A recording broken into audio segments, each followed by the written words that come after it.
इचलकरंजीतील बहुतांश सांडपाणी विना प्रक्रिया काळ्या ओढ्यातून पंचगंगा नदीला जाऊन मिसळतंय। नदीतील दूषित पाण्यामुळे नदीकाठच्या नागरिकांच्या आरोग्याचा प्रश्न दिवसेंदिवस गंभीर बनत आहे।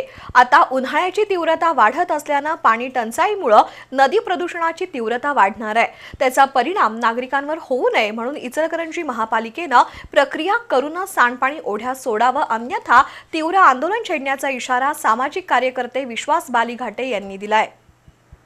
इचलकरंजीतील काळ्या ओढ्याकाठी मोठ्या प्रमाणात कचरा साचून ओढ्याचं खोलीकरण कमी होतंय। ओढ्यात कचऱ्याचा थर साचून ओढ्याचं अस्तित्व धोक्यात येतंय। दूषित पाण्यामुळे दुर्गंधी, डासांचा प्रादुर्भाव वाढत असून नदी प्रदूषणाचा प्रश्नही निर्माण होत असल्याबाबतचं वृत्त बी न्यूजनं रविवारी प्रसारित केलं होतं। या पार्श्वभूमीवर विश्वास बालीघाटे यांच्यासह सामाजिक कार्यकर्त्यांनी टाकवडे वेस परिसरात काळ्या ओढ्याची पाहणी केली। यावेळी मोठ्या प्रमाणात रसायनयुक्त फेसाळलेलं सांडपाणी ओढ्यातून पंचगंगा नदीत मिसळत असल्याचं निदर्शनास आलं। नदी प्रदूषणामुळे वारंवार मासे मृत्युमुखी पडत असून जलचरांना धोका होतोय। दूषित पाण्यामुळे नागरिकांच्या आरोग्याचाही प्रश्न निर्माण होतोय। त्यामुळे महापालिकेनं प्रक्रिया करूनच सांडपाणी ओढ्यात सोडावं, अन्यथा तीव्र आंदोलन छेडण्याचा इशारा बालीघाटे यांनी दिला।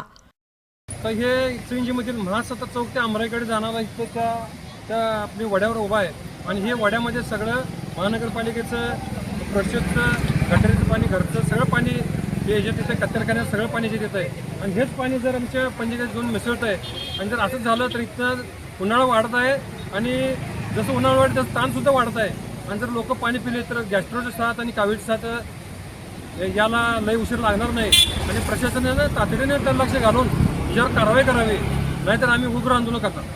अजून किती दिवस नदीकाठच्या नागरिकांनी दूषित पाणी प्यायचंय असा संतप्त प्रश्न उपस्थित होतोय।